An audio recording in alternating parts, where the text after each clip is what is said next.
Yeah, here we go. All right. What's up, everyone? I'm John Clinebell. I'm from 2 Indie, presenting this Thursday night listening room / talk show. I'm one of your co-hosts. Well, actually, I am the only host tonight. Usually Sonnet, my business partner and awesome co-founder at 2 Indie, is not here. She's usually doing her thing on Tuesdays.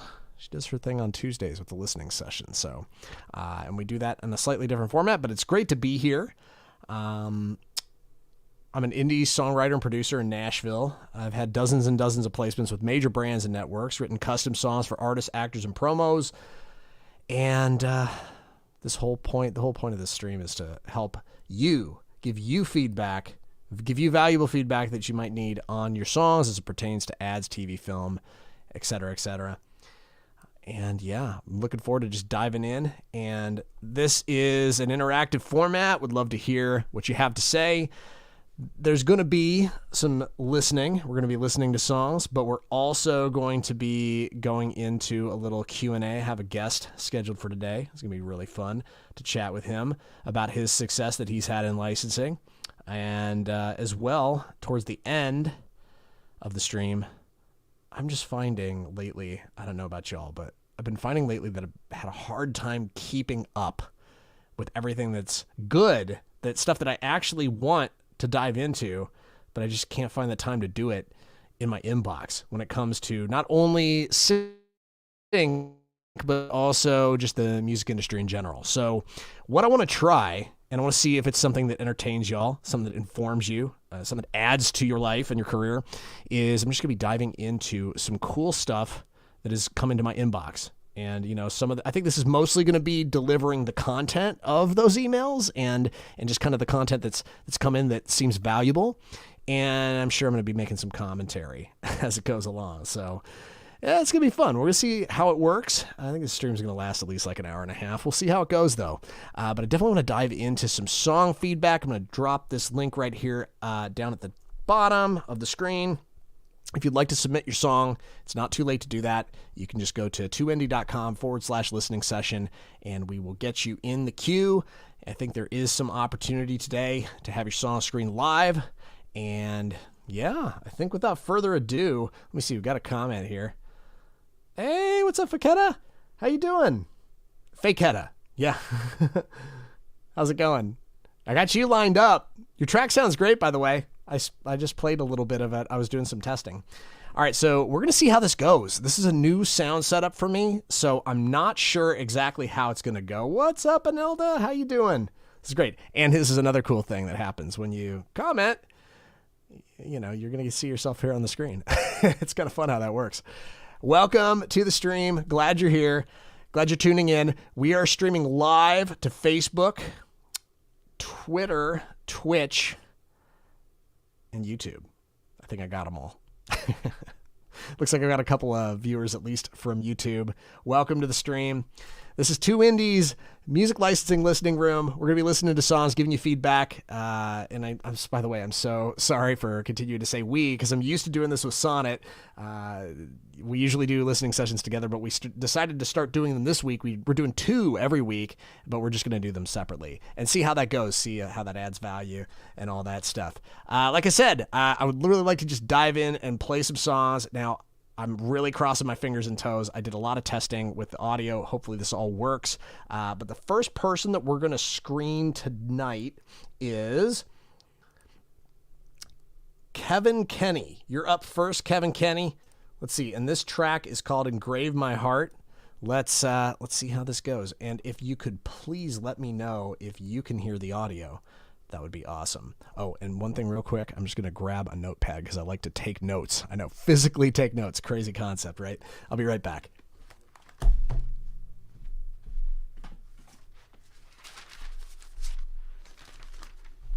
Got it. And move my keyboard out of the way too. Not my computer keyboard, but my little micro lab. Actually, I'll get that out of the way right now. Here we go. Thank you. We'll get you out of the way. All right, let's do this. Listening session time. All right. Hopefully it's not a dud. in terms of like just the sound. I'm not talking about the song. I'm sure the song will be cool. Here we go. Let's share this screen. Share screen. Okay, cool. Works on a good computer. Share audio checkbox on the next window. Okay, share screen. And let's see, share window. We're going to go here. Oh, interesting. I see. So hopefully this works. Let's see how this works. We might try with Chrome too if it doesn't work this way. Here we go. All right, got the song all queued up. You just let me know if you can hear the audio, please. I would really appreciate it.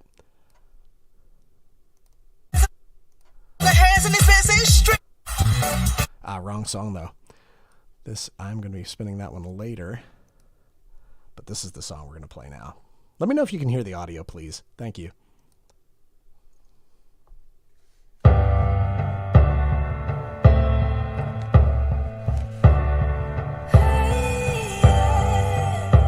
Was punched with fists of lies that hurt and vandalized. The graffiti across my eyes that I read 100 times. Until you whispered something you heard an angel say. Write the words that saved me in the perfect place. Engrave my heart with what you said. With every beat, with every breath, I'll repeat it to myself like a song, like a song. You are beautiful and strong. Beneath it, sign your name, engrave my heart.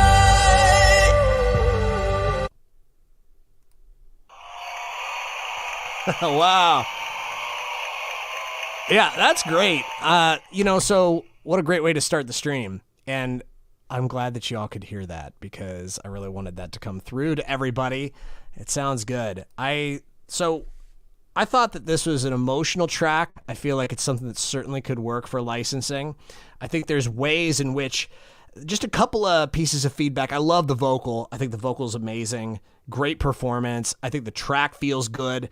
I think it's got great hooks in the writing. And I think that the chorus is awesome. It's just, it has a really great arc to it and a resolution to the hook that feels really satisfying. And it goes up into that when that third bar comes around, it goes up into that high register. It's just really nice. Just a really nice way of like lifting you up in a way that you're expecting to be lifted up. It feels so familiar. It feels so good. It takes you up to that higher place. And so I buy the emotion of this, which is the most important thing whenever you have a vocal on a track, is just making sure that the emotion of it is authentic and you really knocked it out of the park there. So can't say enough awesome things about that. I do like the track production as well. I think it's great. The only thing that I would say is perhaps because this does have a little bit almost like trailery kind of vibe to it, but it's definitely like a cinematic, like big, bombastic kind of sound, and it's great. I was wondering, maybe there's some way you can cook some kind of an edit point, some kind of like place where it just drops to silence and then it all hits. Was the only thing that I was thinking about, was that there's some sustain, it felt like throughout the arrangement that perhaps could be tweaked a little bit. But on a first listen, I thought that was fantastic. I think it's highly licensable, and it's just a really well-written song. So congratulations. What a great way to start things off. That was Kevin Kenny, and the song is Engrave My Heart. What a killer vocalist. All right, so next up. Hey, what's up, Harmony? Welcome to the stream. I think we've got you queued up today for some feedback here. Let's see. So who's up next? We've got Sorry, I'm doing a little bit of window dancing here. I usually don't have to have as many windows open. I'm going to test it out next time on Chrome. I'm feeling a little nervous, though, right now, and I'm feeling really good that the audio is actually working now that I'm bouncing between Safari and Chrome. It's just a new platform. It's not Zoom, so it's a little different, but hopefully y'all still hear it, and it would be great, too, eventually to get some feedback if you think you hear it in stereo or not, because that's another question. Just want to make sure to get this dialed in as much as possible. Anyone else experiencing technical difficulties? When you're saying technical difficulties, what technical difficulties are you experiencing? Would love to hear the feedback on that. Cool. Glad some people are not experiencing difficulties. But, this thing can... so also, I'm trying this at like a high res, so it could be taxing my system. But gonna definitely figure this out over the next few Thursdays, because I am committed to doing this. I'm committed to doing like the live streaming to Twitch, to YouTube, and to Facebook. It's about time. I've been kind of putting it off for a while, and I'm really ready to do it. So this is going to be fun. Let's dive into some more songs, though. I want to make sure there's plenty of time for us to dive into some juicy feedback here. So next, Anelda Spence. How's it going? You are here, and we're going to dial up your song right now. This song is called Engrave My Heart. Feel free to drop into the chat anything that you want to say in order to like set it up, because I always love hearing the perspective of the artists on this as well. Let's see. Let's give this a spin. Looks like this song is called Before You. All right. Awesome. I think that's the right track. It is. It is. Okay. Here we go. Ah, that's not your song? Okay. Let's see. Which one is your song then? Nelda Spence. Weird. That is so strange. Let me see. It says Before You. It says the track that... This is the link that you provided, it looks like. Oh, okay. Maybe there was a delay or something like that with the visual switching over in time. But yeah, I was pretty sure this was your song. All right. I'm also learning some things about the timing of everything. I'm so new to this platform. I'm so used to doing this on Zoom, but there's definitely a little bit of a delay, I feel, between me doing things on the screen and the audio really like kind of reflecting things. It's all good. Thanks for hanging in with me. So yeah, and again, just a little reminder, down at the bottom of the screen is the link if you'd like to submit a track for this listening session. Would love to have an opportunity to potentially play your song if there's time. I think there might be time for another song or two to be added to the queue. All right, so without further ado, Before You, here we go.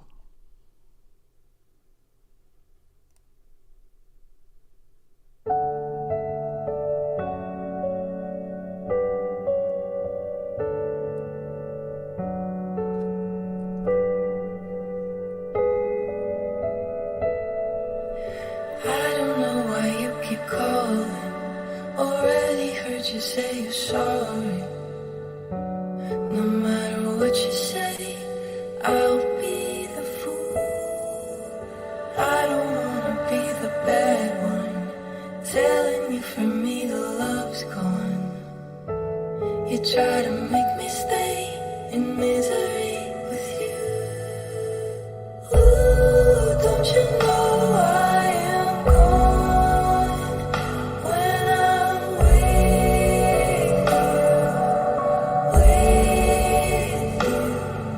And how did it take me so long? Wish I could go back to before. I don't wanna spend a lifetime being.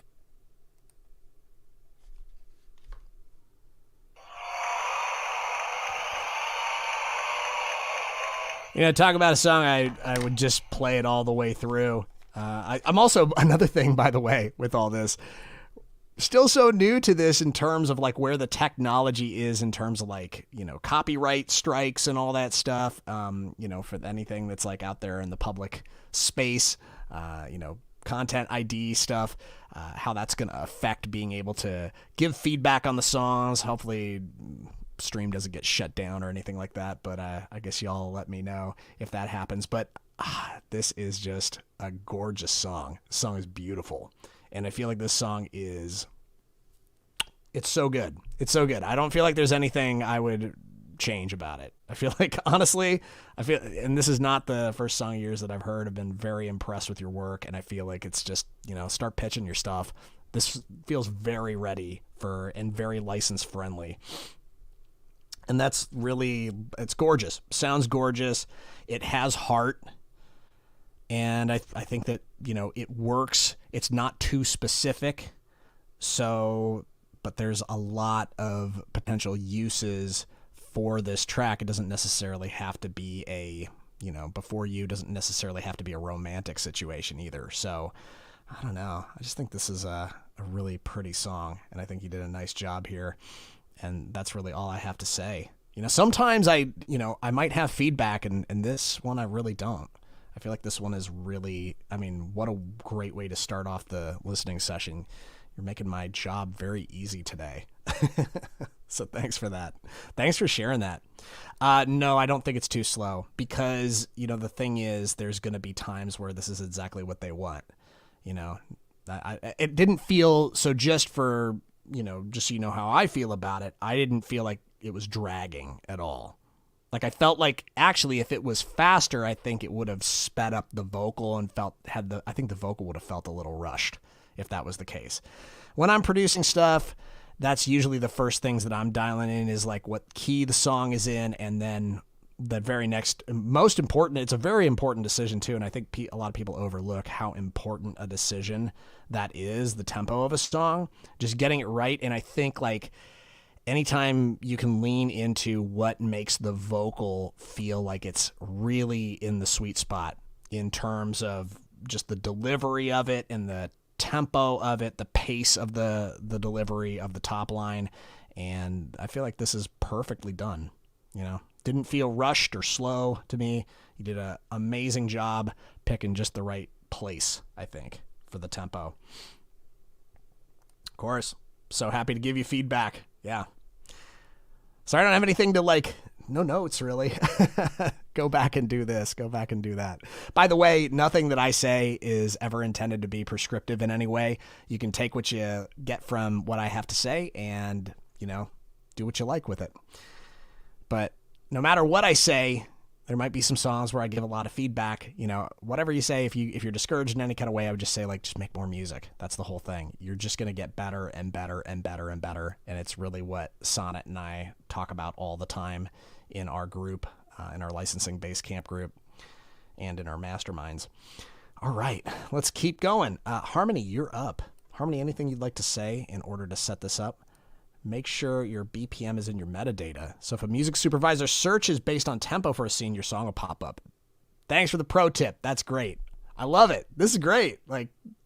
Can you make awesome little side comments like this all the time? This is so on the money, and it's great to do that. The thing that's awesome too about if you're using a program like Disco is that Disco will actually detect the BPM for you, which is pretty dope. So just a heads up. It is always nice you have to identify the BPM at some point of your song, and you're not always just going to have your data in Disco. So sometimes you're going to need to copy and paste that out of Disco, or you should have it in your files if you're producing something. Just a good thing to do. When I send out tracks, I'm always keeping the BPM in the title of the song if it's something that somebody's top lining to or something. Oh, cool. This is a new Christmas track with Sabrina, Evan Lee, and Rebecca McBride. I see Rebecca McBride is here as well. Cool. Looking forward to it. Let's give this a listen. All right, let's go to wish list. All right, need suggestions for additional instrumentation in the bridge. Okay, so I'm going to listen to the first part of it, and then I'll fast forward to the bridgy bridge and give you some feedback. The whole team is here. Look at this. I think Evan's here too. The whole team is here. Awesome. Well, welcome. All right, let's give this a listen. Frosty windows and the fire glow, hanging up the lights and mistletoe. Almost ready for the holiday. I hope you're on your way. Will you be there underneath the tree?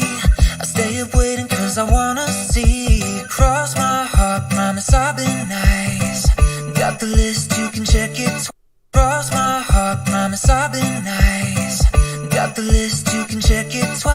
Cause I wanna see. Cross my heart, promise I'll be nice. Got the list, you can check it twice. Cause I got you running through my mind. I've been dreaming of you for a long, long time. I'll be here when you decide. So can I be on your wish list tonight?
Hey, this is another really good song.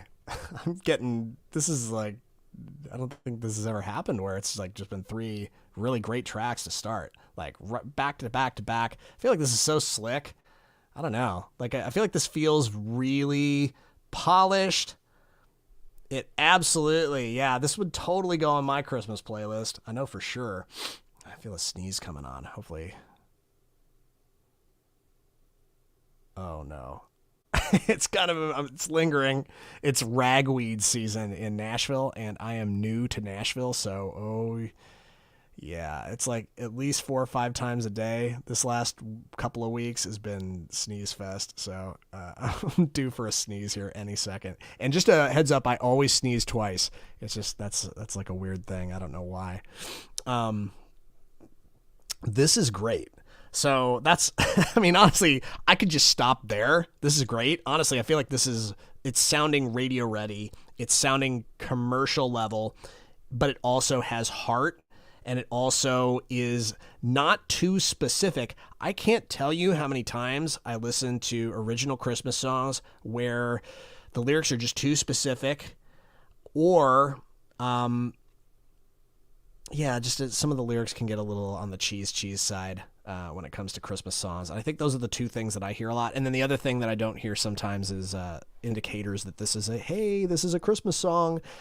People love to hear that it's a Christmas song. I feel like you did a great job here. There's a way to kind of go over the top with the jingle bells and the sleigh stuff. And I think you've done a nice job of blending it so it doesn't feel like it's hitting you over the head either. I think there's a lot of subtlety to the craft of production that you're cooking into this whole thing that I think is taking it to a whole nother level. So my suggestion to you in terms of the instrumental bridge, yeah, I think you can add something if you want. I was just hearing like da da da da da da ding ding. You could even have something like a ding dong, like some kind of a bell, or you could have, I don't know, just any instrument. It could be a horn thing too. I don't know. Horns could be kind of fun to add towards the end of this song. I'm just brainstorming, I would I'd try some different stuff around, but I think just even have a little accent there, even if it's a vocal thing, like a little vocalese. There's so much cool vocalese that's happening here too. I just wanted to say too that this is a great example of how you don't need to even write lyrics a lot of the time. If you have a good melody, if you have a great melody, you have a good vocalist, you have a great track production that feels full, you don't need to necessarily write content. So we were thinking horns for a little extra soul. Yeah, by the way, I didn't go to the very end, so I didn't know if you had those already in there, but that felt like kind of the natural thing to go, the direction to go if you wanted to add another instrument that wasn't like some kind of church bell or something like that. You could do like a ding dong kind of thing too, or like a little vocal thing. Ha da la la, fa la la la. Could be kind of cool. By the way, you could totally throw out that melody that I had, but and I'm not going to ask you for songwriting credit. Any suggestion that I make during the stream, it's never going to go into that territory. I'll never go back to you and say, hey, that was something I sang into the microphone while you were doing. I want 75%. That's totally reasonable, right? Totally reasonable. But yeah, definitely throw some horns in there. I think would be a good thing to do. So yeah, I don't know what to say. I think you got something. I think you know how good this is.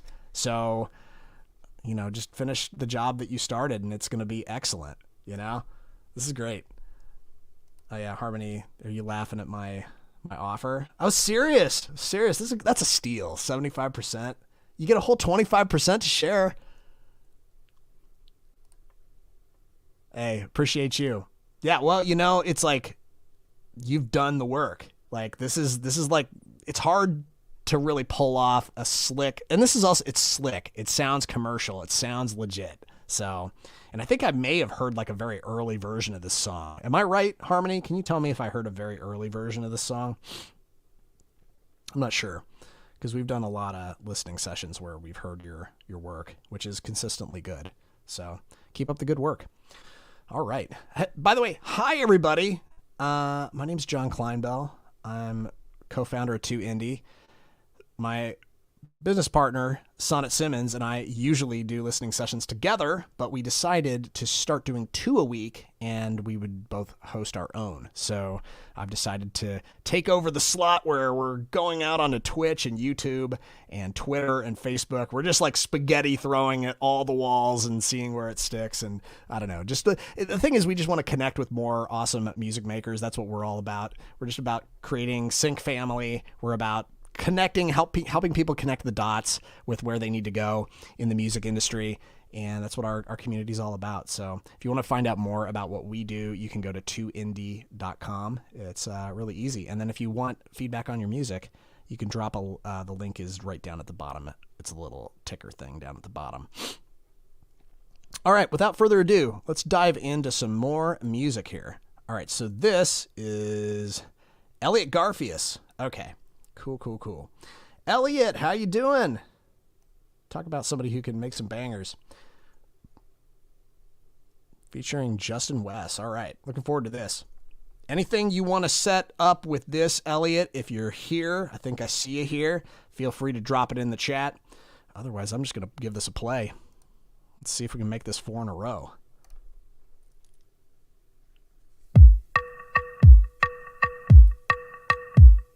Something was different, I know right then. I felt like I lost you, I lost my friend. I'll keep the sweet memories, but soon they'll fade. Come kiss me goodnight, and you got me coming over. Boy, you got me coming over, and I'm feeling like it's love.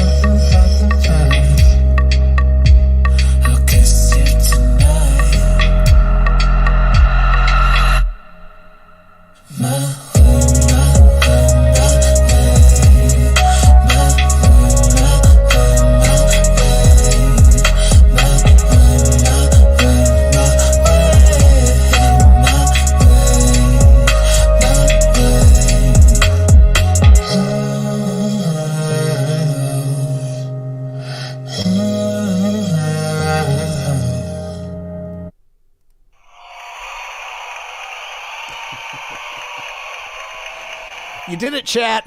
You did it, chat. 4 in a row. 4 songs that are really outstanding in a row. What a great way to kind of christen this this first really the first proper Thursday night listening session that I've ever done. This is great. Elliot, I think this is awesome. I have couple of very small notes for this. Another thing this is the second song in a row we played where the chorus feels vocalese.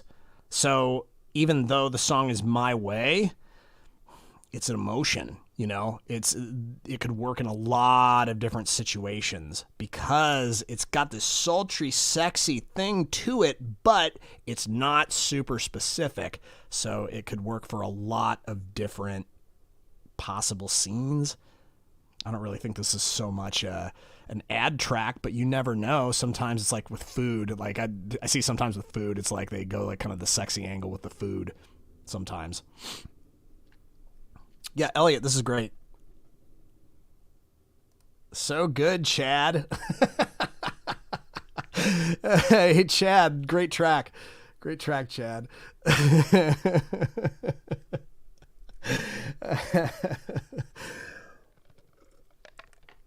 So the small piece of feedback that I have on this is there were a couple of places in the pre where it felt like everything felt like so slick and so smooth, but there were a couple little, like just the nitpicker in the vocal editor in me, which that's like kind of my jam. It's definitely something that I enjoy doing and getting kind of granular about. Is there were a couple spots in that pre I would probably go over with a fine tooth comb with that just to get kind of iron out. There was like a little kink or two in just kind of the timing of a couple of the syllables that made it feel like it was, I don't know, it just kind of took me out of it just a little bit. So I would just go over with a fine tooth comb on the timing of those notes and just line them up a little bit more in the pocket. But I think otherwise, like, I was feeling it, I felt it. Also, the way, this is another point that I wanted to talk about with this track. The song is a good example of how you can sing a word that could sound super cheesy. Like the way that the vocalist sung Good Night, I thought was super cool. Like there's a way that you could sing Good Night that sounds really cheesy. But I thought that the being willing to just change the way the word is pronounced, I feel like is such a cool move a lot of the times. And it's a way that you can actually take a line that could otherwise just kind of feel cliche. Come kiss me, good night. That's not super special in terms of lyric writing, but the way in which good night was pronounced, I thought it was very cool and it made the whole line kind of shine, is my thought. So just another thing. I don't know, Elliot, that wasn't another point of feedback or anything like that, but it's just like wanted to throw you some more flowers there. Thought you did great.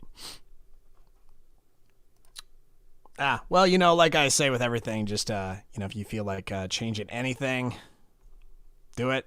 If it doesn't resonate with you, throw it out. Keep making music, though, because you're onto something. You're onto something with all the good stuff that you're cooking up. I'm a big fan.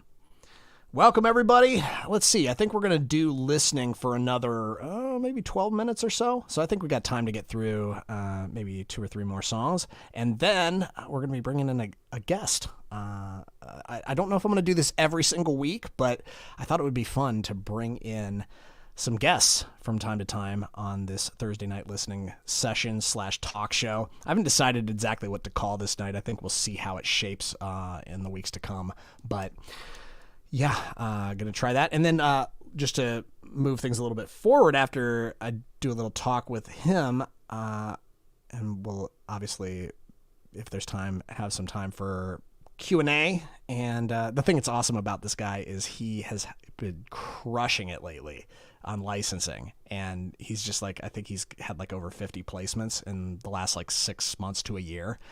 And it was kind of like it started from one and it turned into an avalanche is what happened with him. And I'm so proud of him. He's the nicest guy. And I'm just curious, want to definitely dive into what he's found success with. And, that's the whole point. Let's see what's working. And he's definitely something that we can all learn from. So he's definitely someone we can all learn from. So looking forward to chatting with him. And then, afterwards, I have like a whole inbox of stuff. And I was talking about this at the very start of the stream that it's so hard for me to keep up with everything cool that's happening in the music industry, as well as all the exciting events that are happening in the sync space. So I thought it might be fun to just kind of dive into it together. I can do some reading. I can basically, I'm thinking I'm just going to like read through it and make some commentary as I go along. I want to see how this goes, but it's a mix of like articles and new features and apps and events that are coming up very soon. So I think it'll be fun for us all to kind of dive in a little bit on that. And then we'll see. Maybe the stream will conclude in about an hour or so, I think, for tonight. But we'll see how it goes. We'll play it by ear. But without further ado, let's dive into some more music because I want to play some more. Faketa, you are up now, and this track is called Meet Me There. Let's give this a spin. If you are live on the stream and you'd like to set it up in any kind of way, please feel free to. Would love to hear any of your insights in terms of like if you're looking for specific feedback or just anything you'd like to say about that. Hey Cinder, how you doing? All right, let's play this track. And again, this is new. This whole thing's new. So let me know the audio, what it's sounding like. Would love to know if you're hearing the audio in stereo, especially now that I've got it dialed in that the audio is passing through to you. I want to make sure that it's stereo if we can. All right, so here we go.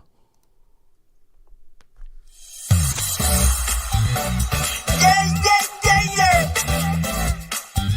Girl, dress to impress. I'ma look my best. When you're headed to the west. Oh, girl, meet me there. 40 words can express the way I feel about you. We've been talking last night. Hard for me to say bye-bye. Let the battery die so energize on cloud nine. Sparks always fly every time I'm holding you. Don't lose up the grip you make by getting shift. Just know I'm in for the long ride. Friends say you can't hang. What's come over me? PYT, shit, figure shake. Got me so. People smile like glass and just hold their hands in these busy streets. Clock strikes 12, rings up a bell. Kiss as if it was New Year's Eve. Put a hand on the How cute, look at them. I can't stand when you hold me. So weak, little stress. At the drop of the dime, I'll be there in an instant. Nip it, recommends the proposal. Hoping you say I do. Oh, meet me there. 40 words can express.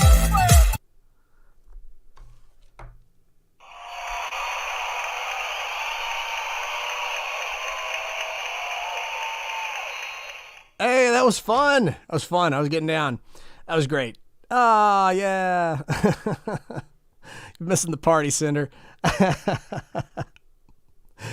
I didn't know you could come on live with John. It took me 20 minutes to find this chat line. Yeah. Well, on Facebook, YouTube, Twitter, and Twitch, people can use the chat on there and jump in and chime in. And yeah, I think you had everybody dancing here. This was great. Cinder always has people dancing, but I was talking about this track in particular. This track had me dancing, and it's fun. I feel like I like it's got a little bit of an 8-bit kind of vibe to some of the ear candy that's on there, and I think it's cool. It's a little quirky and fun.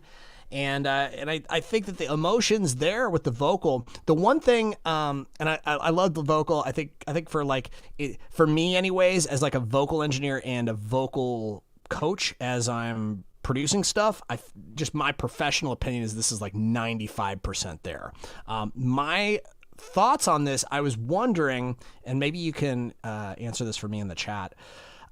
I'm wondering if what your style of monitor is when you're singing your vocals.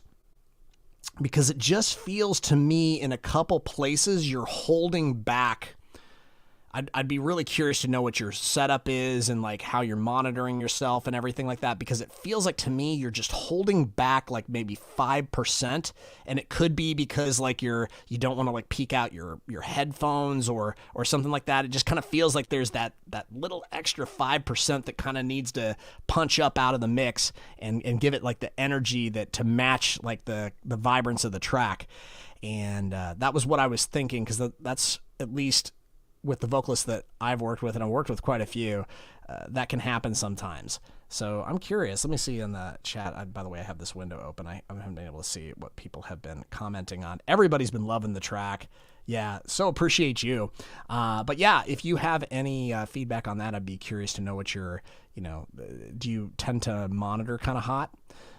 Is one of the things that I was thinking that it might be. Oh, maybe the reason that it feels like you're holding back just a little bit in some of the biggest parts of the song is that it might be like a volume thing, just in your headphones when you're singing.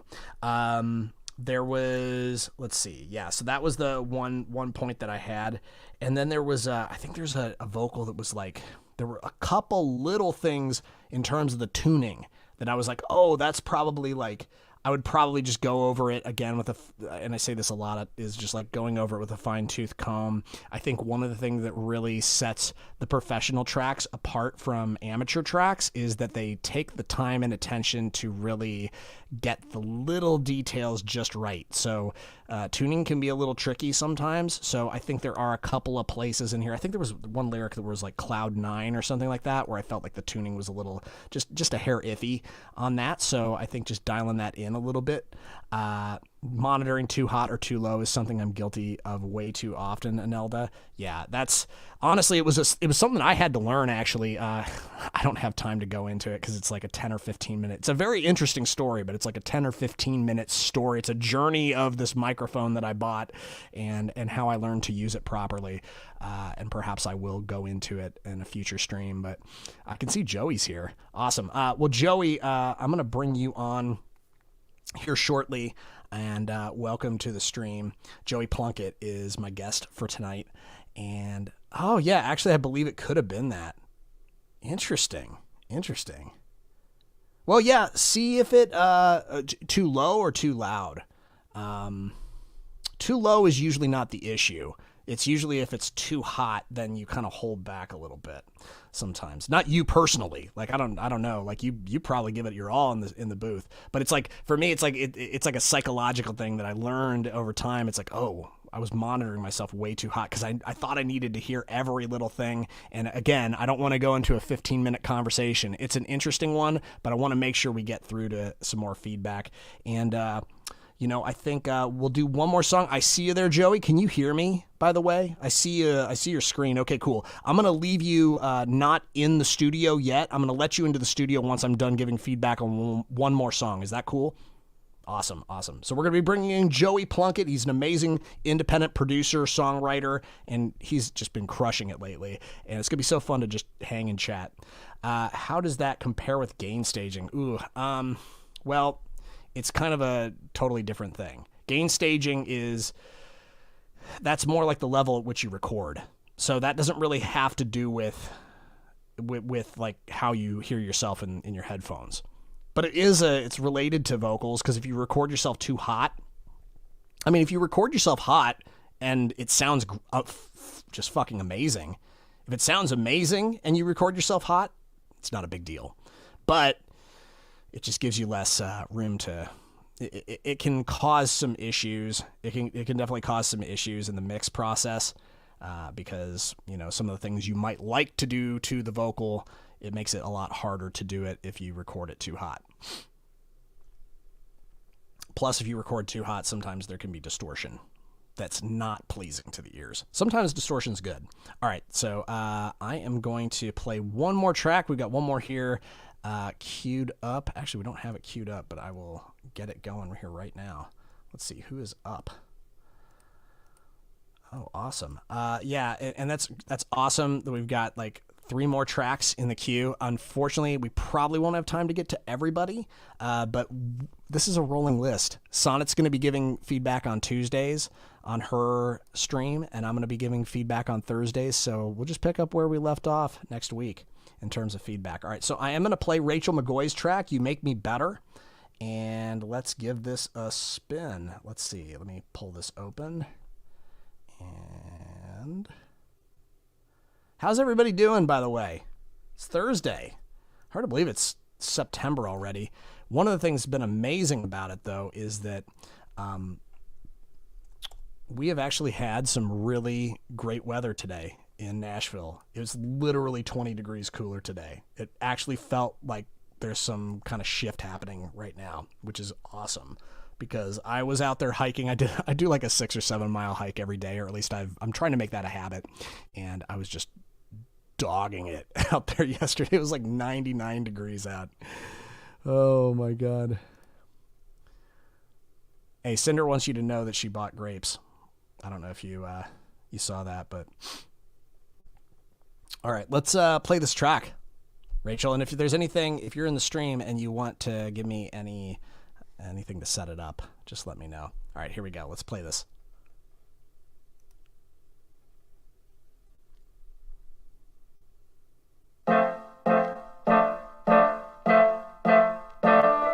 I do when I do, I don't when I don't, I will when I will, I won't when I won't, but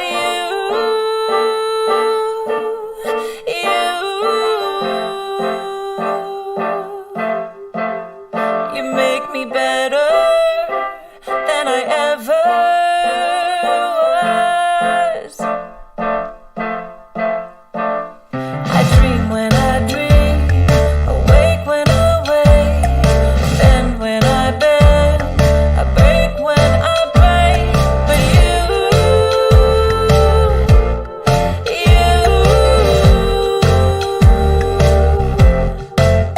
you make me better than I ever was.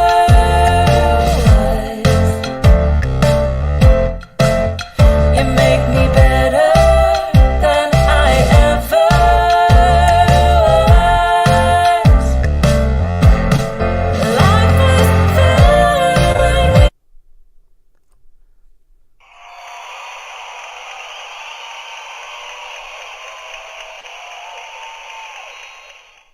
Hey, this is great, Rachel. I love your voice, and your writing's really good on this. The thing, I loved it when it kicked into second gear. I just wondered if there was some way to make the build up to it just slightly more interesting. Like I was kind of blindsided by how funky and quirky in a modern, cool way it was when everything kicked in, but I had no hint to that at all before it kind of properly went off. So that's my feedback on this, is that I would look for some kind of way to incorporate some hints of what's to come in the build-up a little bit more. So, and then the other thing I was wondering with this is, one thing I might suggest experimenting with is just doing one more, doing like kind of like almost like a whisper track with this, and do it while you're smiling. Like, do you know what a whisper track is? Just let me know if you know what a whisper track is. But a whisper track is basically, it's like high syllabant kind of things. And it's like basically filtering out like all the low frequencies so that you get kind of this, it's like this kind of stuff. But I would suggest doing and you're going to want to do this like you're doubling a vocal. So you want to make sure that you get because you're going to be singing the syllabant part of the vocal. And you're going to be singing it like with a big smile on your face. I'm just curious what that might sound like, is just giving that a try. And then it's not putting it in high. What I would do is I would just really blend it in really low. And sometimes that makes a huge difference. You could also just fake whisper track it. I just think that there's probably like some like kind of lightness that you can add to the vocal that's maybe not there already. But yeah, try it out. That's just a suggestion. That's something I would try if we were in the studio working on this together. But I think this is a cool track, and I think it's highly licensable in terms of the theme. Feels nice, feels like it could work in an ad. Definitely. It's nice. It's easy on the ears, and it's not, some songs it's like, oh, it's not really trying to like prod at anybody. It's not trying to like make a statement. It's just kind of a nice, easy song, which your voice really complements that style of writing. I feel it's like it's got a very loose, easy kind of vibe to it that's really enjoyable to listen to. So looking forward to hearing this when it's finished. It's great. Not sure if this is the latest version. There was vibraphone and stuff in the first verse. Yeah, I mean, maybe it just didn't like register to me. I would like, again, it was just my reaction was like I was kind of taken aback in a good way by what the payoff was when the chorus really kicked in. But I kind of wanted a little bit of that coolness. Like, don't hold all that coolness off, because you got to remember too, it's like people have very limited attention spans. So just again, like everything I say, take what you like, leave the rest, and just keep making more music, because you're always on to something cool. That's one thing I know about you, Rachel. All right. Without further ado, I wish we had more time to spin songs tonight, but we don't. But we do have time to welcome an awesome guest, Joey Plunkett. Let me add you to the stream. How are you doing, Joey? Good, man. How are you doing? Hey, I hear you. Do you hear me? I do. That's great. It's great that this works. I hear me twice. Man, this audio has been so tricky to figure out. It might be a thing where just for this stream, I know it's probably gonna be super annoying for you, but I'm probably gonna have to just mute my mic on and off, because I'm still figuring out the details of like how to actually get the sound coming in without it doing that when somebody else is on the stream with. Yeah. It doesn't bother me too All much. Right. Well, I just know personally when I get that, it is so fucking annoying. I can't stand it when it happens to me. So I apologize. It's like listening to my 3 and 1 year old in the same room. So it's fine with me. You're used to this. I am, right. man. Every day. Oh man. So I would like to just, if you want to take maybe a minute to just introduce yourself. Like I said, you're an awesome independent producer and writer, and you've just been killing it in licensing lately, but I don't want to do all the talking for you. Maybe take a minute to introduce yourself and let everybody here know who you are and what you do. Sure. I'm Joey Plunkett, and a singer-songwriter, budding producer. I'm not a great producer, but I have a good team with 2 really awesome producers. So I'm learning a lot from them, and, just trying to up my game every time. And so, yeah, I've been a musician for as long as I can remember. And I started my sync journey in 2019 in 6-figure songwriting, and that's where I met you. And at that point, I had absolutely 0 songs for sync. I had a ton of stuff in my back catalog, but nothing for sync.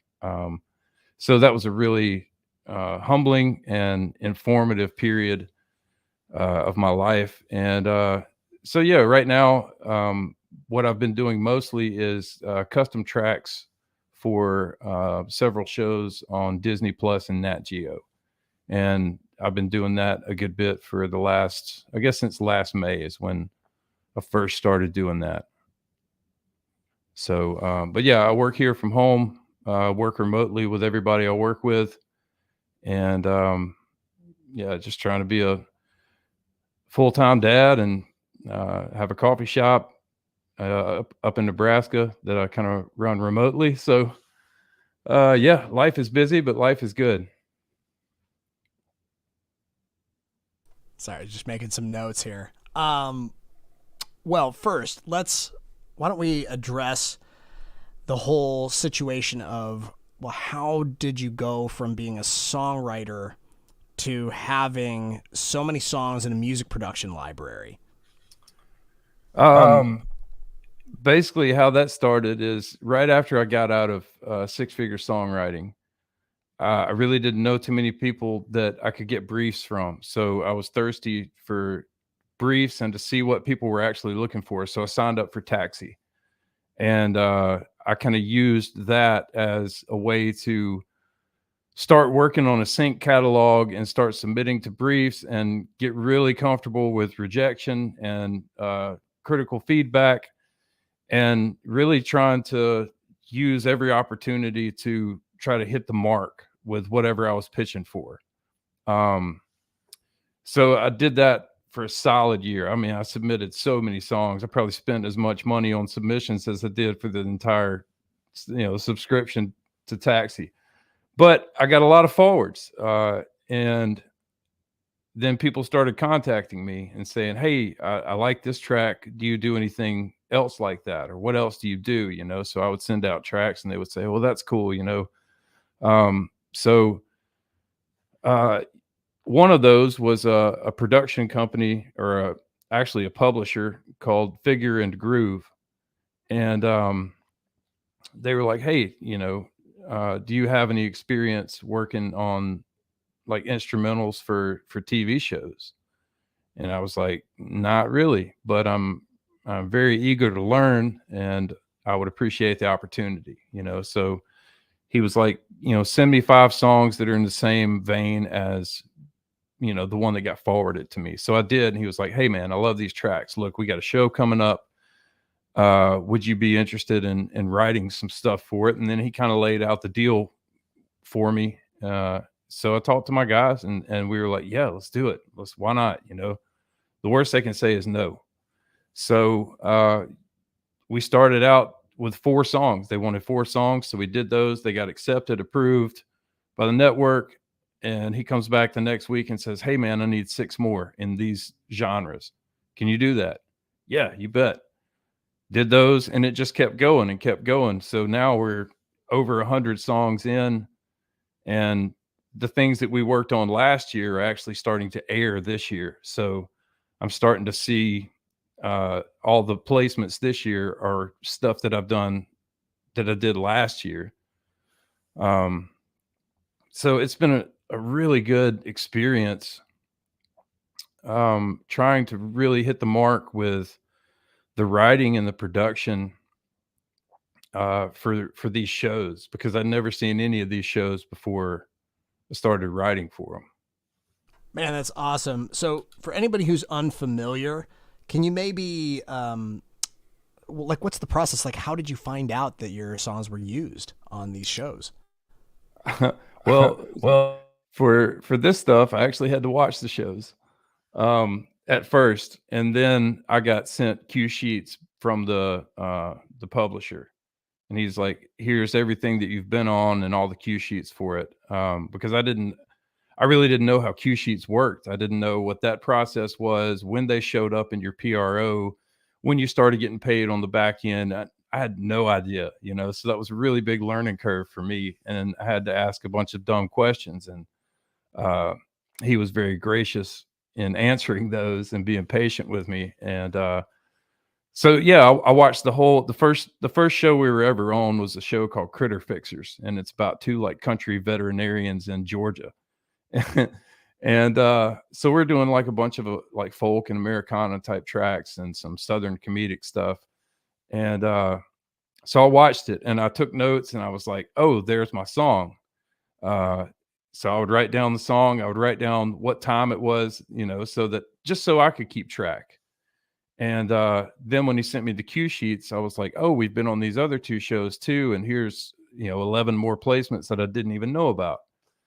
Plus 5 that were on the cue sheets from Critter Fixtures that I didn't catch because they had used an alt of the song that we sent." So like every song we send in, you have the main mix, and then you have like 5 to 7 alts depending on what they ask for. And just by alt, it could be like drums and bass, or all the guitars, or just the piano, or that kind of stuff. That's funny. So you may have watched the show, but not even realized that it was your music in the background. And then the other thing that's really cool about this, it's almost like Christmas, right? Where you open up your PRO statement, and you're like, "Oh, okay, I was on this show, and I was on this show, and this one, and that's pretty cool," right? Yeah, That's absolutely. awesome. And honestly, the cue sheets haven't even shown up in my PRO yet. So I've gotten a ton of placements, but when I talked to ASCAP, because Nat Geo misspelled my name in the contracts and everything, so I just called them to make sure that, like, is my IPI number right? Is it in and the lady was nice enough to say, like, yeah, it'll show up by the end of the year, because it usually takes about 9 months, 6 to 9 months for that kind of turnaround on these type of shows for custom work for it to show up on your PRO. That's when they collect the most data. And then, so your Q sheets actually show up when you start getting paid for the back end royalty stuff. This is all really great info for people who are interested in music libraries. It's not really the primary thing that I do, but it is just as valid a way to get licenses and to do really, like, to actually start making money in the music industry. Very exciting. Like, there's so much, honestly, like, I feel like I could talk with you, and maybe we'll have you back again some other time, because I feel like I have a lot that I want to talk with you about, but maybe I can ask you a couple more questions if you don't mind. Sure. One of the things I wanted to ask about was, because it's so clear to me from the way that you talk about the way in which you conduct yourself in business that you're just so courteous and you're service oriented.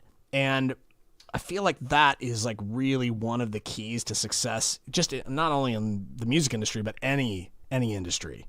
And so that is just, it's one of the things that I wanted to reflect back, is just, like, the power of that is just, like, it's very important to have that, I think, when you're, stepping up to the plate, and you're really stepping up to the plate and taking a swing at things. And then turns out you hit a home run, and then, well, they want you to go to bat. They want to put you in the lineup, man. And it's when that kind of stuff happens, like, but it wasn't always that case. There was a point where you were saying, like, you were getting a lot of feedback and some rejection and all that stuff. Like, what was some of the stuff that you were consistently getting feedback? Were you able to identify, like, a couple of things that were kind of holding you back in terms of getting your stuff up to a level where it was competitive? Yeah, one of the main things is either this is too contemporary or it's not contemporary enough. And I didn't really know what they meant, because contemporary to me means one particular thing. And honestly, I guess it depends on really who you talk to as to what that means for them. But what I took from it was, this is not quite modern enough. They want things that sound familiar, but they have a modern type sound to it, So I started to do that, and then also I was sending in 2-minute cues, and they really only wanted a minute and a half. So I adjusted the length. Made my edit points stronger, made my B sections make more sense within the context of the track. But then also, when they're asking for specific genres, and especially for, like, library music, like, what you're adding in library music for these kinds of shows is you're adding an emotional component to the show, like, to these stories. So every single one of these shows, it tells a story, and your music is adding that emotional component, which makes the story that much more compelling as a viewer. So that's the way I started to look at it. So that really helped me start hitting the mark on these briefs and going, okay, this is this kind of show. They're going to have these types of moments, and I can do, this is in my wheelhouse. I can do this right here, so that kind of thing. And there's probably a pacing, again, it's making instrumental cues is not my jam at all, but I think that there's likely, from what you're saying and what I'm kind of gleaning, is that there's a natural kind of way that it's done in terms of the way they want the build to happen, and it needs to happen within a certain amount of time. And if you don't get there fast enough, you get there too fast, it's too fast. Don't get there fast enough, you got a 2-minute track, and it's not what they're looking for. So some of this is like, it's figuring out what the right format is, but then it's also just really taking it to heart that it's like, how do you trigger emotion in people through music? So one thing that I'm really fascinated to ask you, and maybe we'll ask like one other question, but one thing that it makes me think is like, well, what are the things that you can do musically to kind of inspire emotion or signify some type of a change is happening on screen? Yeah, you could do it in several different ways. And I think along with like the builds and those kinds of things, like what you're really looking for is the components of the piece of music that you're doing. Like what does the piano track say by itself? What does the guitar part say by itself? Could this be used by itself and create a dynamic within the dialogue that's going on over the top of it? And because honestly, instrumental stuff was not my jam either. That's not how I expected to get into sync. I wanted to get into sync with my artist tracks, but to me, this was too good of an opportunity to pass up. Uh, so, and it has really helped the production part of my artist tracks because I know how to add some of these elements now that really convey a specific emotion. So when they ask you for like um, breakthrough, that's like a genre, emotional breakthrough. Like what do you think about when you think about emotional breakthrough? What kind of chords do you think about that are emotionally compelling? What kind of like pacing and tempo do you think about? Um, and you start to get an idea of how it's used within the show, and you go, oh, that little string part right there, I didn't think that was going to be anything because I laid it down really quick, but that's the part that they really focused on. That was the part, like in the dynamic of this conversation and this story that's happening on the show. That's the part that really pulls at the heartstrings, or if it's a comedic track, it needs some kind of quirky melody, not too quirky, but it needs something that gives it this light feel, that conveys this is fun. We're having a good time here, So the way I had to think about it is how can I use music and not words to convey these things, and that was a fun challenge. Well, Joey, I feel like that was so eloquently put, and I feel like that was a really tough question. As I was asking it, I was like, this question seems like it's a very difficult one to answer, but everything you said just made so much sense. Like everybody was saying, you're dropping gems in here, and I feel like we could continue this conversation. Unfortunately, I gotta jump to a couple other things on this during this first broadcast on Thursday nights, but Joey, I'd love to have you back again sometime here, even if it's just to hop on and listen to some tracks together, give some feedback. Would love to have you back sometime soon. I'd be honored. Thank you. Thanks so much for having me. For anybody who's unfamiliar, you've got a lot of fans already here in the chat, but for anybody who's unfamiliar with you and how they can connect with you and find out what you're doing, cool stuff in music, how can they reach out to you? Just Joey Plunkett on Facebook. I don't even have a music page right now, but I'm working on a couple of solo EPs, and I'll start that pretty soon.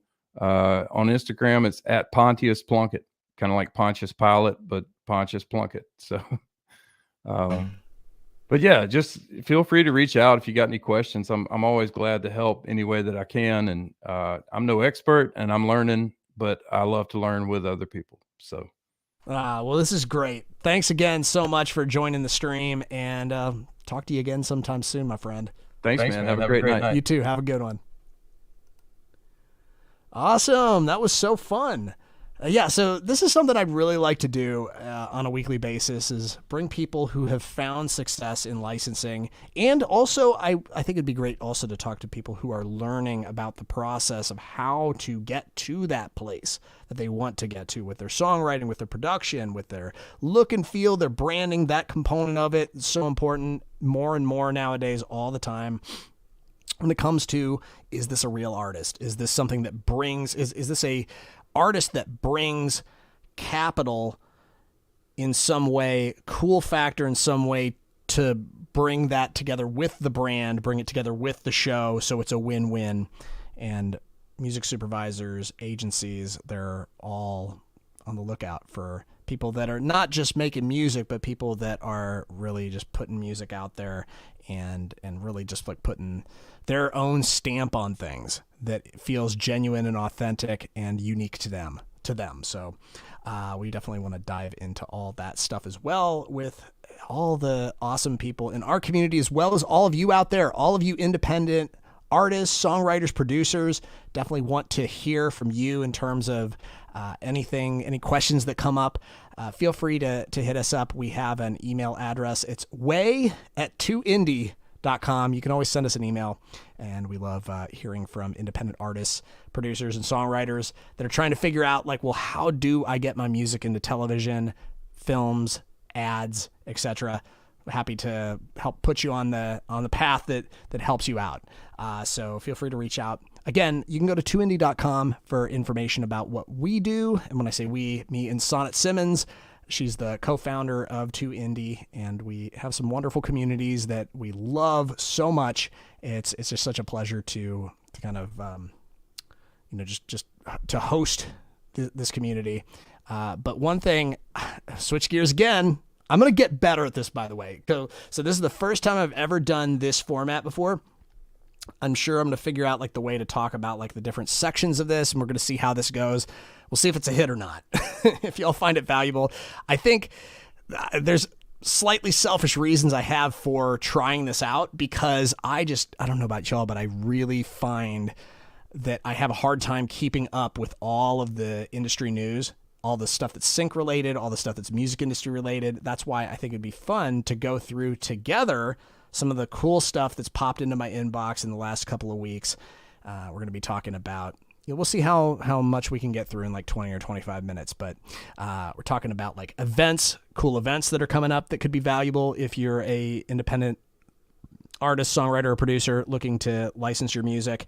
Talking about like apps and cool new developments in terms of like song creation, song promotion, that kind of stuff. And then there's a couple articles too that I think it could be fun for us to go through together. So I'm just going to keep this as a running tally anyways, so that we can just kind of week to week just get through it all eventually. Yeah, such a pleasure, Elliot. It was such a fun chat talking to Joey.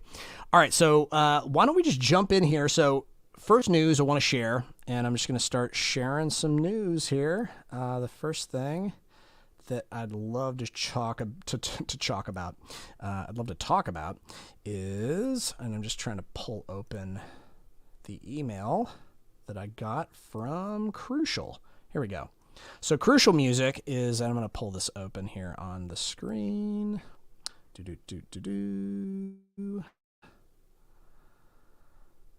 Share the screen. Share screen. Share screen. Window. There we go. All right, so this is not sharing. Oh, okay, this is cool. I'm trying not to do the different layouts too, and this is actually a pretty good layout. So one of the things that I wanted to talk about first is that Crucial Music, which is a great library to start your licensing career with in terms of an agency that is completely open submissions. You don't have to know somebody to get your foot in the door. They do, I believe, only allow you to submit 1 or 2 tracks at once at a time. So there is that, and it takes them quite a bit of time because they do get quite a lot of submissions, but it's a great place to submit your music. I have quite a few songs in their library. They get pitched quite a bit. The thing that's cool about Crucial too is that they're the only agency that I have songs with that does this, and they actually have a web interface for you to see all of the pitching that they've done for you. So you can literally go in and they will show like the specific shows and the specific pitches that your songs were sent in for. I haven't gotten a placement through them, but I have lots of friends that have gotten placements through them. So yeah, like I was saying, it's a good place to start your licensing career, but that's not just it. Like they're great. We did an event in July called Get Repped, and we brought in 35 of the top licensing agencies in North America and international, and Crucial was one of them. And the guy that we brought in from Crucial, Dan, he was amazing guy, very knowledgeable, very passionate about helping indie artists. So Crucial's great, but the reason why I wanted to bring up Crucial was that I got an email fairly recently. Wow, it's the 6th. I guess it's like a couple weeks ago. See, I'm kind of behind with all this stuff, but Crucial is now accepting cover music, which is pretty dope. And I'm just going to read this. In October, we will be launching a new website for cover song master licensing to the film and TV and ad industries. All artists will now be able to upload cover songs by your favorite artists and bands. You will be allowed 3 cover song submissions per session in addition to the usual song submissions of 3. So it's 3. I don't think it was always 3. I think they must have updated that in the last year or so. We are looking for reimagined versions of popular songs, not recreations. Anything that sounds too close to the original artist will not be accepted. We want to highlight your creativity and talent.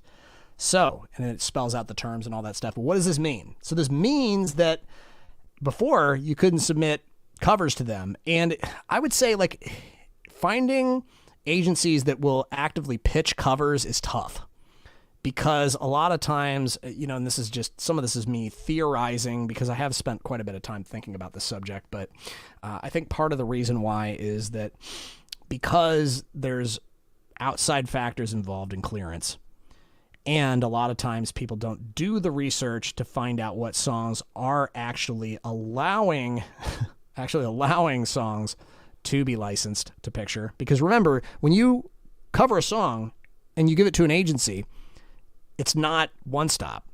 They can't say, we greenlight this. They have to check in with the publishers, and that's the reason why, is that you might own the master 100%, but you don't own any of the writing because you didn't write the song. And because of the writer's rights, the publishing is involved. So anytime that you clear a song for licensing to TV, ads, film, you have to have both the master 100% and the publisher 100%. So you can clear the master all day, but as long as, and this is why it's, you don't need the publishing okay in order you can just get a mechanical license and you can distribute your song to Spotify and all that stuff, but that does not give you the right to license the song to picture. So it's why it's always kind of a little bit of a weird spot in terms of finding agencies that actually are looking for cover songs to pitch and actually pitch the songs. But I think this could potentially be very cool because they sounds like they're really building up a library of not just your copy, not your copy paste, like not your cookie cutter. This is just a sound alike of the original song. Maybe a little bit different. Obviously it's going to be a different singer, right? So, I mean, any song with a vocal, it's never going to quite sound the same.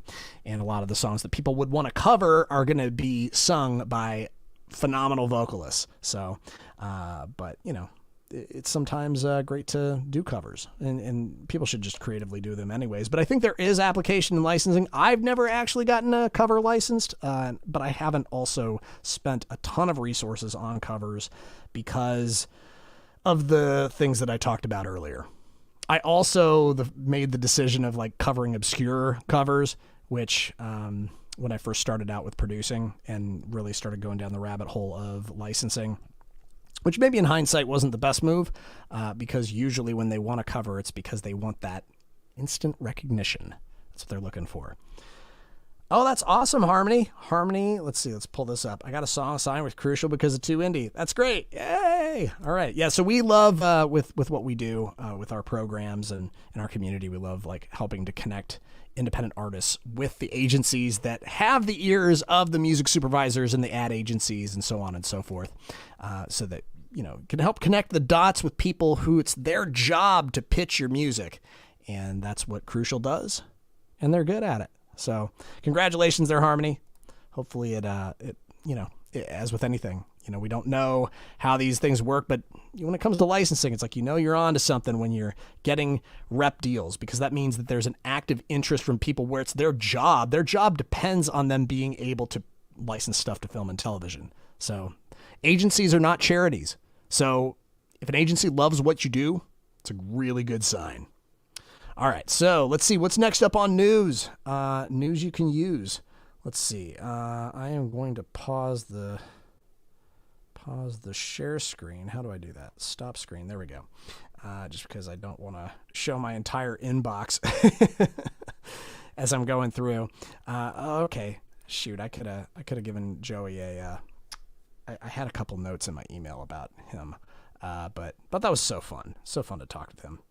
Let's see. So yeah, and I am actually I have some cover songs that I'm gonna be submitting to Crucial. So you got a little competition there, everybody. Got my early covers, like my obscure colors, not obscure colors, but obscure covers. One of them's like a Jimmy Eat World track, and one's like, they're all obscure songs, except for the Jimmy Eat World. It's that's a pretty well-known track. But I mean, for people who still know who Jimmy Eat World is. I actually was never a fan of theirs until I liked one song of theirs. But my girlfriend at the time, when I first moved to LA, was just a fanatic, and we went to go see them play probably like half a dozen times in like the year and a half that I was together with her. So funny. All right, so let's dive into some more music news. Like I said, I'm gonna do this for another probably like 10 or 15 minutes. All right, but let me pull up the window here next. Let's see, which one are we going to talk about next? Okay, let's talk about, this is funny.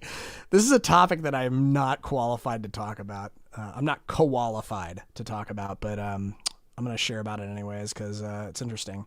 And I'm going to share a little bit about my kind of insights on this, which is probably not what is shared in this article. This was shared by BMI's list, BMI and ASCAP, and I'm sure the other PROs have distribution lists in which they share tips and news and industry stuff. So that's where I got this article from. Let's see, we're going to share the screen, and we're going to go here. Let's pop this open. All right, so 6 tips for optimizing your vocal health. We're going to talk about this. All right, so I'm just going to read the article, and I'll probably make some comments here. So this article was written by Christine Elise Hubbard. Awesome. And yeah, let's read this article. I always say the best part of being a vocalist is the ability to take my instrument with me everywhere I go.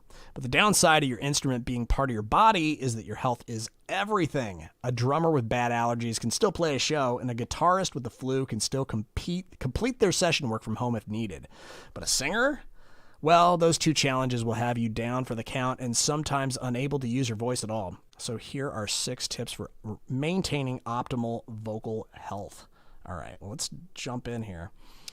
I think that's like, yeah, I feel like maintaining vocal health is never, and I'm just going to be perfectly honest, I am primarily a vocalist in terms of like my instrument skill set is I'm a vocalist first, and then everything else kind of everything else is kind of at a similar level, not absolutely horrible. Like I'm a fairly competent singer and everything else, but it all kind of balances out because like being able to do everything pretty well is, kind of adds up in a way, in terms of it adds up for me. So, not to just toot my own horn, but, that's what I just did. So, but let's talk about this. Staying hydrated. 8 glasses of water per day is the general health recommendation for people.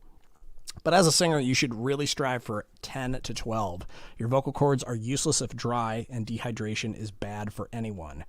Make sure you always have room temperature water available and keep a bottle on you whenever you're in transit to make sure you're keeping up throughout the day. I always like to start my morning by drinking a full glass of water to get off to a good start and make sure I'm hitting my hydration goals throughout the day. If you struggle to get your glasses in each day, try adding some citrus, berry, or herbal flavorings to make your water drinking more exciting. Yeah, this is I like that. When I wake up in the morning, I do try to drink a lot of water because I think it's like getting ahead of the curve if you can is great. I also think like drinking some water before you go to sleep at night is also really good, just because it helps with the digestive stuff.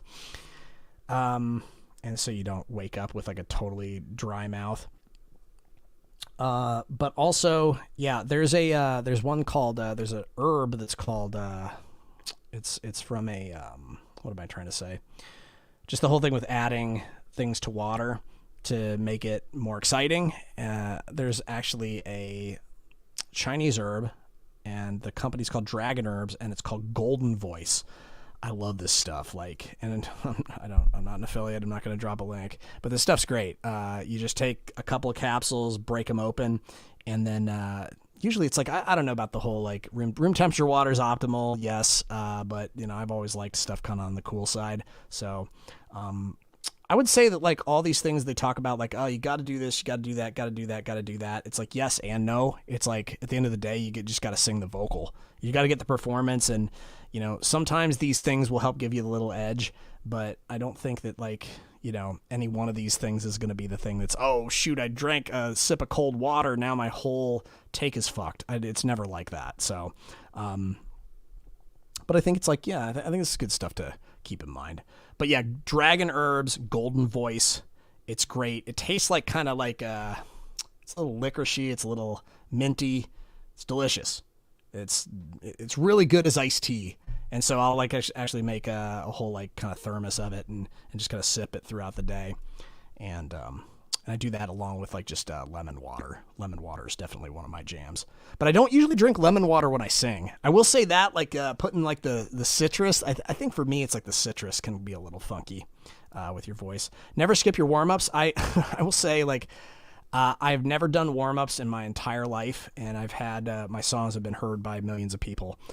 So I mean, yes and no. Again, it's like it's not the end of the world.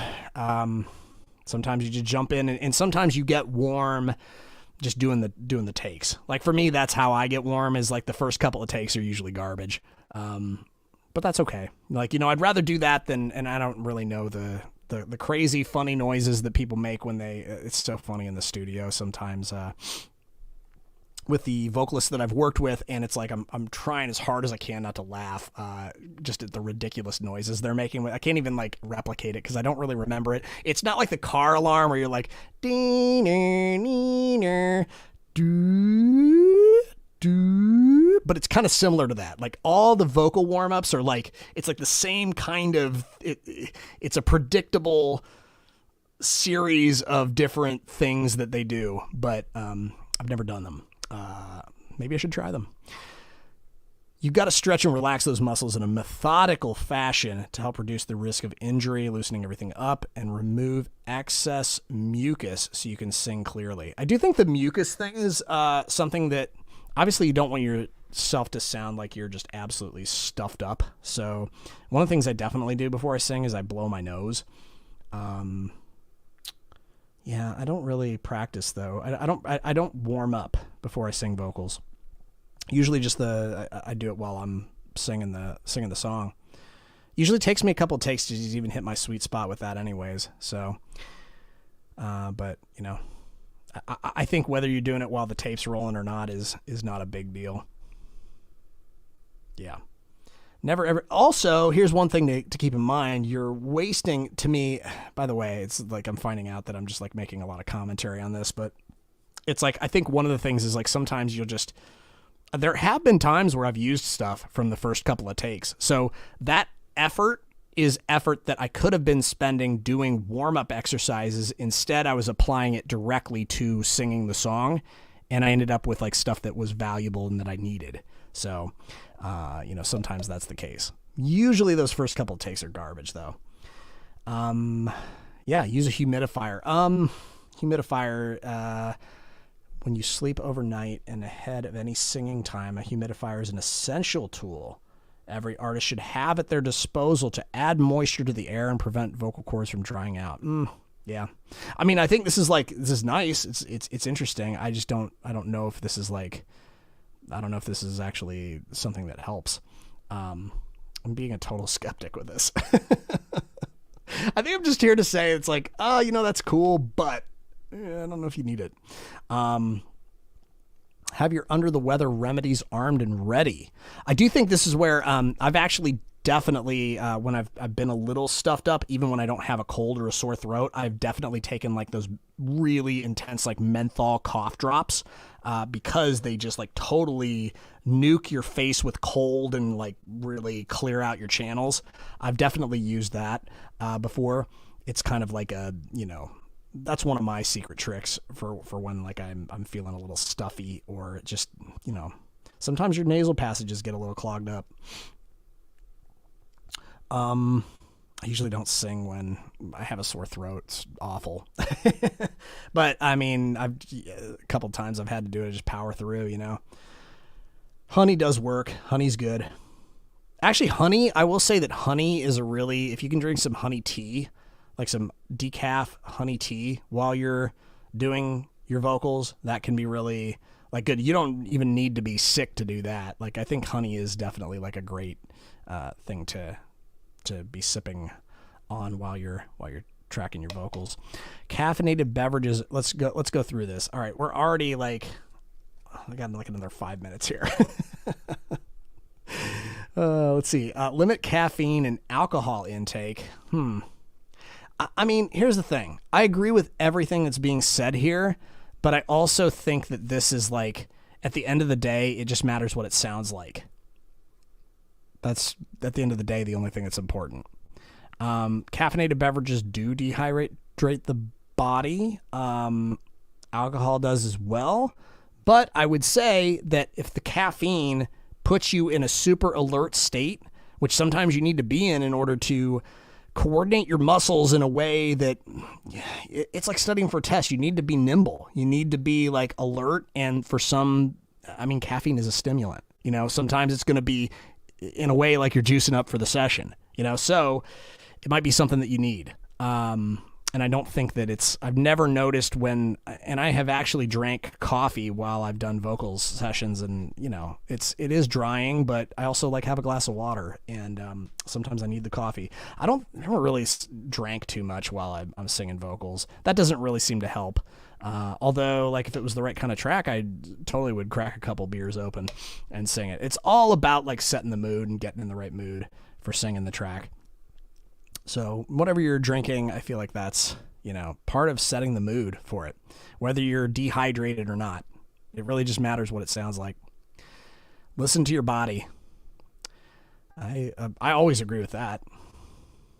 If your vocal endurance isn't up to snuff, there's no shame in taking the time you need to prepare for a gig or turn something down if that's not what's best for your vocal health. I've never really thought of it in terms of like my vocal health. Usually when I turn down a gig for singing, it's either I don't like the song or it's just not my jam. It's like, it's not my style of singing, or the range is out of my range. You know, it's usually one of those things. It's like a creative decision that usually impacts it versus like, you know, I've been singing a lot. Though, you know, I probably, if I was, and I'm not a session vocalist by trade, but if I was, I would probably be thinking about this a little bit more in terms of like, you got to balance it out a little bit. So, you know, all singers experience burnout. I think that goes for anything in life. You know, you can definitely sing too much. You can definitely produce too much. You can definitely watch streams too much. All of the above. All the above. Well, this is cool. You know, I feel like this article, you know, I'd never thought about getting a humidifier before, but you know, maybe that would be interesting to try. I just think it's like, what's the science behind that? Like, what would the science like that? What would it look like? Like, how could you even, I guess it'd just be like a feel thing more than anything. Would it be objectively better to do all of these things together? Probably. That's the honest answer, is that it probably would be better. And I'm probably dismissing slightly the importance of doing all these things. But I'm also just like, you know, the reality is that I really haven't done a lot of these things, and I've found success in the music industry. So you don't necessarily need to be doing all these things in order to do good work. But interesting article. All right, let's go through one more thing. Make it a short one. Actually, there's a couple events I want to cover. So we're going to cover a couple of things that are happening in the music scene. And actually, there's like a third one that just reminded me. There's a third one. There we go. We're definitely going to be talking about this as well. But yeah, let's talk about some events that are coming up. So and these are all going to be great events for anybody who is in the licensing space and interested. Hey, Jen, what's up? You just found this. Hey, I'm just winding things down, but this has been fun. I'm just trying a new format here. Damn. I'm sorry. I'm missing like all these comments because I'm like caught up in my sarcastic kind of like pessimistic commentary about the taking care of your vocals tips. I don't know why that brought that up for me.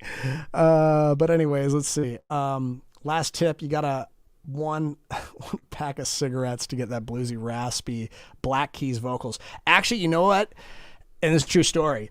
I've had long days in the studio and singing for like half the day, and producing stuff, singing for half the day, and I've had it where like I can barely talk because like it's just how it is. You're talking, you're laughing, you're joking, you're singing, it's just constant communication and using the vocal cords and all that stuff, and by the end of the day you can almost barely talk. Those are the best takes I did the entire day, was the stuff when I was totally out of gas, because it added like a certain character to it. And I really had to make everything count. So I really had to show up for it, because I was like, I don't even know if I can sing the next take, but I'm going to try anyways, So I think there's something to that. It's like, again, it's like, I don't want to dismiss anybody who wants to be scientific about it, and not really scientific about it, but wants to be like, okay, here's the optimal care system for your voice, and here's what you do, and here's what you do. I think it's personally, though, way more important to get the vocalist in the mood to deliver the performance that's best for the track. And that may or may not have anything to do with them taking care of their voice. Just being honest.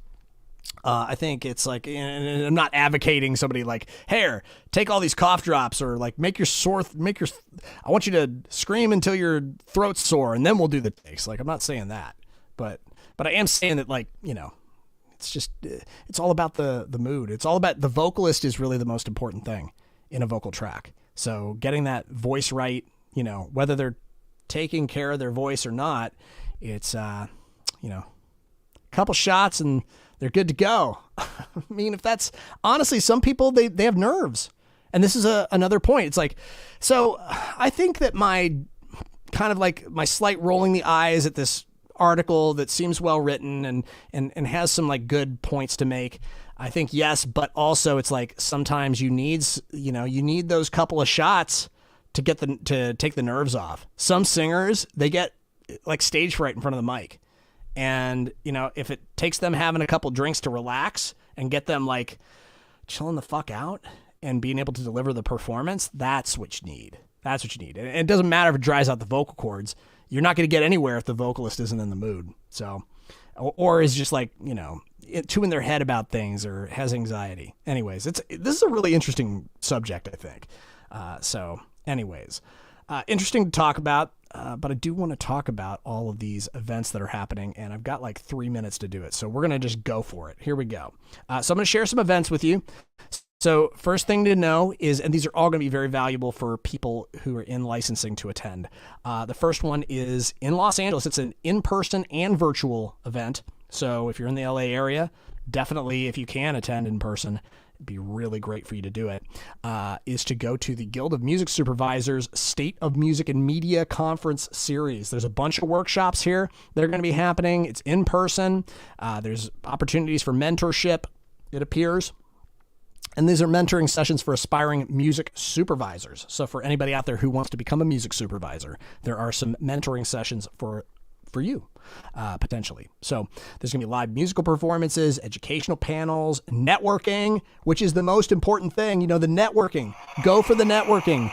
And it's not even necessarily the people that you're going to want to talk to, that everybody's going to want to talk to, that are up on stage, and the decision makers, those folks. I mean, that's cool. But like, and definitely try to make yourself a friendly face, make an introduction, take that 20 seconds of courage to do it. But also, it's just the people that you meet while you're at the conference. You're going to run into so many people. And it's for anybody who's unfamiliar, licensing community is very close knit. And, the more places you go, the more you're like, hey, I saw you at that other thing. And hey, I saw you. And it's where friendships, collaborations, it all starts. But anyways, go. It's Saturday, October 1st. 2022. So that's next week. I believe that's next Saturday. If I'm not mistaken, it is next Saturday at the Los Angeles Film School in Hollywood. If I was still living in LA, I would be there in a heartbeat. and I'm going to do my best to tune in live. Although I have I have an event of my own that week that may prevent me from attending this. And I'll go into that in just a second. Actually, it's a good segue for that. I'm going to dive into that right now. Actually, so 2Indie, which is the company that I co-founded with Sonnet Simmons, we are hosting a 24-hour sync-a-thon. It's crazy. We're going to be giving song feedback for 24 hours straight. And it's all for a good cause. It's for Pandian Music Foundation, which is a nonprofit that's been created to help in-need music creators to get the educational resources that they need to really push their music careers forward. So we're happy and proud to support them. It's going to be really fun. And yeah, there's prizes. We're going to be giving away a bunch of prizes. It's going to be all going to happen on Zoom. So it'll be a little different than this. You'll actually be able to be on the screen and all that stuff. We'll certainly be some opportunities for people to raise their hand and say hi and do stuff like that. We'll have a lot of interaction, I'm sure, happening with the chat and all that stuff. It'll be very interactive. There's going to be a lot of feedback happening. We're going to have some guests. We're going to have some fun. We're going to be going for 24 hours straight. I've actually told multiple people that I'm going to attempt to be there for the entire 24-hour stream, which sounds insane. And I may or may not, but I've already said I'm going to do it, so we'll see how that goes. So that's one of the reasons why I may not have my battery sufficiently charged in time for the event, although maybe I'll get a day or two of sleep in. I know this next event I'm about to talk about, I'm actually very sad that I'm doing the sync-a-thon because it's that day, because it's just the timing of it makes me sad. Just because if I'd known this, I was like, shoot, maybe we could have planned a different day, but it probably wouldn't have anyways. But it was cool to find out about this last event I'm going to talk about. So anyways, sync-a-thon. Go to syncathon.com if you want information about that. We're also going to have the info on 2indie.com. So hit us up if you have any questions at way@2indie.com. And that's all I gotta say. Wednesday, September 28th, we're starting at 9 a.m. Pacific Standard Time, and it's going around the clock, a full 24 hours. So join us for feedback, education, and celebration of the sync community. It's going to be an awesome time. Again, benefiting Pandian Music Foundation. All right, the last event I want to talk about, and this is one that I just found out about, is the Nashville Music Program. It's part of the Nashville Film Festival. And it looks amazing. There's going to be panels. There's going to be live performances. There's going to be a bunch of industry pros there. There's going to be a lot of live. It's the September 29th and 30th. It's like the day after the 24-hour sync-a-thon that we're going to be hosting. So I don't think I'm going to be attending this. I really would love to, but I guess I'll have to make a game time decision on this. But there's a pitch event, it looks like. There's networking opportunities. This is for people that are in the Nashville area. It looks like there's also, it says in-person and online creators. So it appears that there are there's an online portion to all of this. So, for anybody who's not in Nashville, you can still attend. Actually, so all three of these events that I've talked about are going to be great for anybody looking to continue to push forward in music licensing, and all three of them have an online component. So let's see. Access to virtual events and panels within the music program. It's just going to be great. It looks like the lineup looked really solid from what I saw in terms of like the people that were going to be there. Some of these folks I met at the Durango Film and TV Expo, this last one and previous ones. So it's just so fascinating to me too that with everybody that's in the licensing industry, I think I've met quite a few people, and then it seems like every one of these, it's like, oh, and there's like at least 7 or 8 more people that I've never met before. So that said, there's a lot of opportunity for people to connect and make relationships, and I think it's going to be really rad to go to this. If you can go to this, go to all three of these events if you can go to them. I think it'll help move things forward. I believe in you. I believe in myself. So I have that too. So I'm glad to have your belief as well, and I'm going to carry that into the sync-a-thon. We'll see if I can last 24 hours. It's going to be fun to see if I can do it.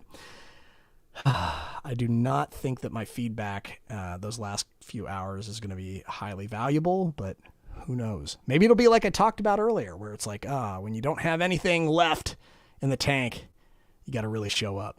So, but we'll see. We're going to have fun anyways. I know Harmony's going to be there too. Harmony's actually going to be hosting one of the 2-hour blocks. So it's going to be super fun.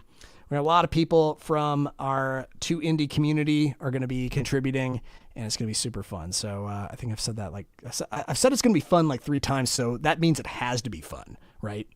And I'm running out of things to say. I'm also running out of time. The time flies. I'm realizing that this is probably going to need to at least be a 2-hour stream every week if we're going to be doing all these things, which I don't know. I'm kind of having fun with that was kind of fun to go into some of the news and views. What do y'all think? Let me know what you think. Drop your thoughts in the chat. Drop your thoughts in the comments. Hit the like button and subscribe, depending on where you're at. I think it's worded a little differently, but we're broadcasting live to Twitch, Twitter, YouTube, and Facebook every week, 4 p.m. Pacific Standard Time on Thursdays. I'm your host, John Clinebell, and I'm going to be seeing you next time, all right? Thanks for tuning in.